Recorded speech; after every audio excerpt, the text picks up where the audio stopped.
आज हम मानव भूगोल प्रश्न पत्र के अंतर्गत मानव भूगोल के मूल सिद्धांतों की चर्चा करेंगे। जैसा कि हम सभी जानते हैं, मानव भूगोल के मूल सिद्धांत वास्तव में भूगोल के विकास से जुड़ी हुई प्रक्रिया है। 19वीं सदी के बौद्धिक विचारों के फलस्वरूप सर्वप्रथम भूगोल के अध्ययन में तार्किक विधियों का समावेश हुआ, जिससे भूगोल की अध्ययन प्रणाली में सिद्धांतों का प्रयोग प्रारंभ हुआ। सर्वप्रथम स्ट्रैबो पहले भूगोलवेत्ता थे जिन्होंने तार्किक विधि से मानव भूगोल का अध्ययन किया। उन्होंने मार्सेल्स की कृषि विशेषताओं एवं वहां के निवासियों के समुद्र पर आधारित जीवन को वहां की भूमि के असमान ढाल का प्रतिफल बतलाया।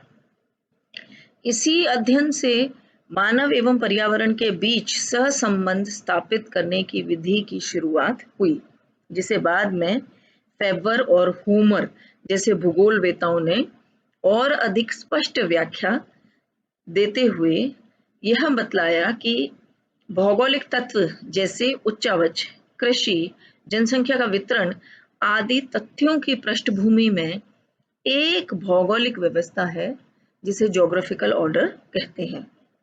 प्रत्येक तथ्य पारस्परिक संबंध रखते हुए महत्वपूर्ण है। अतः मानव एवं पर्यावरण से संबंधित अध्ययन विभिन्न तथ्यों एवं तत्वों की क्रिया तथा प्रतिक्रिया द्वारा प्रभावित है। मौलिक रूप में मानव भूगोल में 3 सिद्धांत हैं जो निम्न हैं। प्रथम सिद्धांत पार्थिव एकता अथवा सार्वभौमिक एकता का सिद्धांत। दूसरा सिद्धांत है कार्यशीलता तथा परिवर्तनशीलता का सिद्धांत तथा तीसरा सिद्धांत है वातावरण समायोजन का सिद्धांत।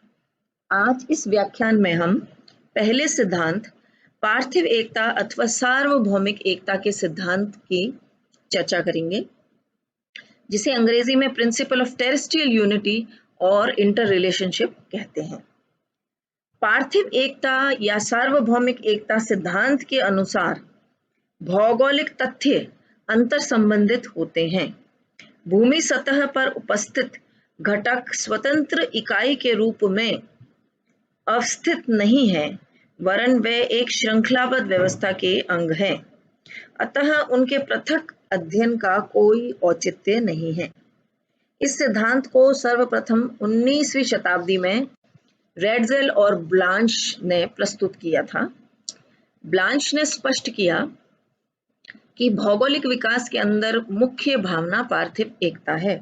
संपूर्ण पृथ्वी एक है और उसके विभिन्न भाग एक दूसरे से बंधे हुए हैं।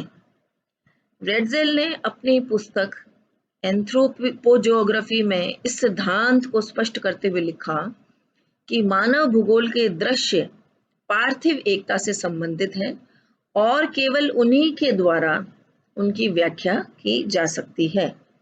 जैसे प्रत्येक स्थान पर भौगोलिक दृश्य वहां के वातावरण से संबंधित है और वातावरण भौतिक दशाओं का ही योग है।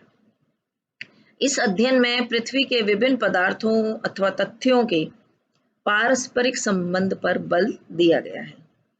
इस सिद्धांत का समर्थन करते हुए हम्बोल्ट ने कहा था कि संपूर्ण विश्व एक ही आत्मा और एक जीव है, यानी वन स्पिरिट एंड लाइफ के दर्शन होते हैं, जिसके कारण पृथ्वी की बाहरी विभिन्नताओं के पीछे व्यापक समाहित एकता दिखलाई पड़ती है।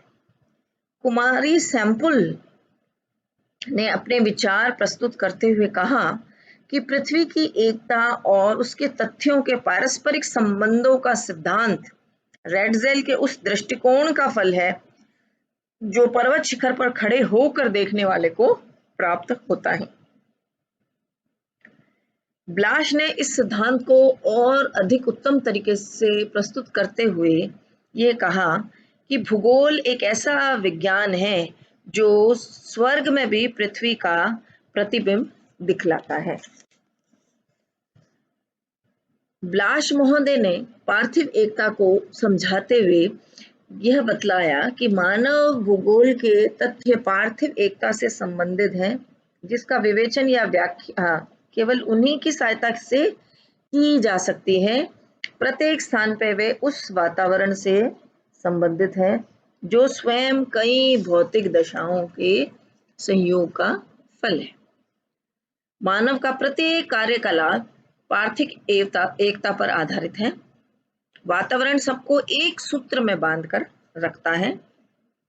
मानव जीवन की दशाएं वातावरण का ही प्रतिफल है और प्राकृतिक दशाओं के सम्मिश्रित प्रभाव का योग है।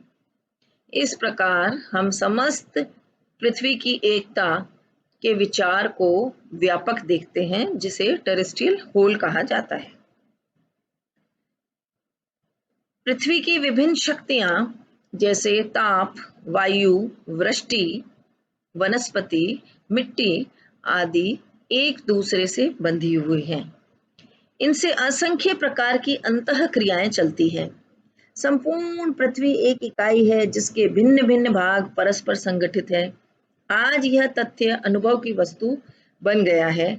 इस विचार की पुष्टि में ब्लांश ने अपने विचार व्यक्त करते हुए कहा कि पृथ्वी समान पद के भागों की एक इकाई है।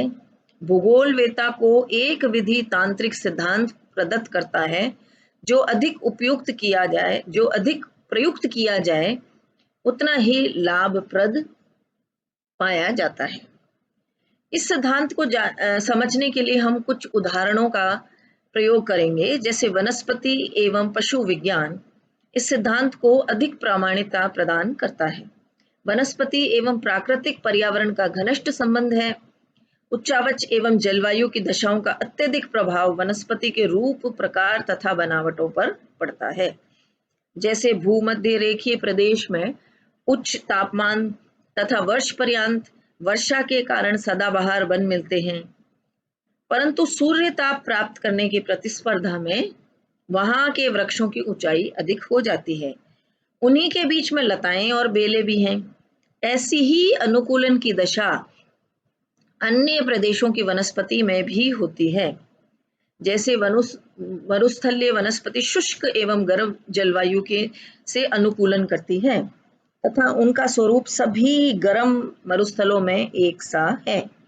परिणाम स्वरूप जलवायु प्रदेश व वनस्पति प्रदेशों का नामांकन एक सा होता है। जैसे भूमध्य सागरीय वनस्पति, मरुस्थलीय वनस्पति, समशीतोष्ण कटिबंधीय वनस्पति। और जैसा कि हम जानते हैं, पशु पक्षी गतिशील होते हैं। वनस्पति की भांति वे जलवायु से इतना साम्यता नहीं रखते, परंतु फिर भी ध्रुवीय या पर्वतीय प्रदेशों के पशु एक से होते हैं। जैसे पशु संगठन के विकास में प्रकृति का महत्वपूर्ण हाथ रहता है और प्रकृति एवं पशु एक दूसरे के लिए घातक नहीं है। तो विभिन्न प्रकार के वातावरणों में पशु और पक्षियों के जीवन का विज्ञान विभिन्न प्रकार का होता है, जिसको वह शनैः शनैः सतत प्रक्रिया द्वारा परिवर्तित करते रहते हैं। इसी सिद्धांत को पारिस्थितिकी या इकोलॉजी के नाम से भी संबोधित करते हैं। तो मानव और पशु अपनी कार्यशीलता, क्रियाशीलता व मानसिक परिपक्वता के कारण अपने आप को वातावरण से अधिक अनुकूल बना लेते हैं। पार्थिव एकता वायुमंडल एवं जलमंडल में भी दृष्टिगत होती है, क्योंकि इन दोनों की संचरण व्यवस्था एक सी ही है। वायुमंडल संचरण व्यवस्था से ऋतुएं एवं जलवायु जैसे तथ्य परिलक्षित होते हैं, जो प्रत्यक्षतः मनुष्य को प्रभावित करते हैं। जलवायु की विभिन्नता सर्वविदित है, फिर भी संसार की जलवायु में एक निश्चित क्रम दृष्टिगत होता है। महाद्वीपों पर एक जैसी अवस्थिति में समान जलवायु मिलती है। वायुमंडल जलमंडल से संबंधित है। जल ही वाष्प के रूप में वायुमंडल में जाता है, ततः पुनः वर्षा के माध्यम से जलमंडल का भाग बन जाता है। उसी प्रकार थलमंडल की भू आकृतियां जलवायु को प्रभावित करती हैं, जबकि स्वयं जलवायु के तत्व जैसे वर्षा एवं तापमान एक दूसरे से प्रभावित होते हैं। मानव जाति की एकता का अर्थ है इस सिद्धांत के अनुसार विश्वव्यापी गुणों से जैसे सभी मनुष्य प्रजननशील हैं, मनुष्यों में आव्रजन की प्रवृत्ति होती है तथा इसी कारण से मनुष्य के भौतिक तथा सामाजिक गुणों में स्थानीयता के अतिरिक्त व्यापकता आती है। अर्थात मनुष्यों की आधारभूत आवश्यकताएं एक सी होती हैं। सामाजिक प्रवृत्ति, अर्थव्यवस्था एवं मानव अधिवास की स्थापना एवं भूमि उपयोग के पीछे एकात्मक व्यवस्था कार्यरत है। ज्ञान की एकता के आधार पर कृषि, उद्योग, व्यापार की स्थापना कर मनुष्य ने अपने जीवन को सुखी बनाने का प्रयास किया है।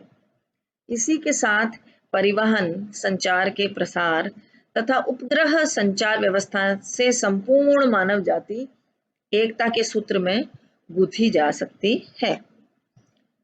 तो अंत में हम यह कहेंगे कि भूगोल के विभिन्न तथ्य एक दूसरे से पृथक नहीं हैं, वरन पारस्परिक संबंधों से जुड़े हैं। अतएव इनका अध्ययन भी सम्मिलित रूप से किया जाना चाहिए।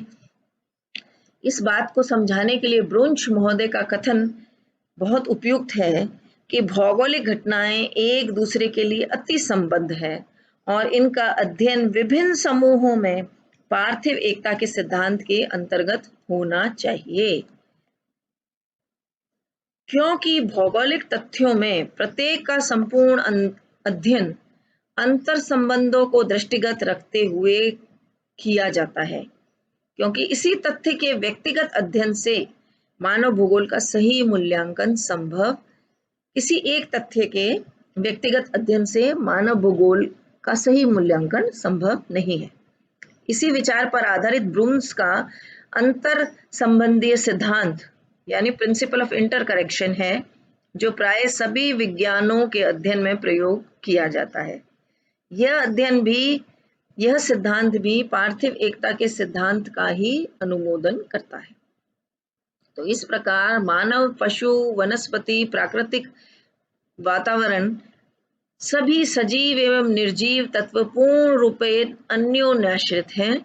इनमें से किसी को भी पृथक नहीं किया जा सकता। अतः हम इस सिद्धांत की उस उच्चतम धारणा तक पहुंचते हैं जिसे पार्थिव संपूर्णता यानी टेरेस्ट्रियल होल या संपूर्ण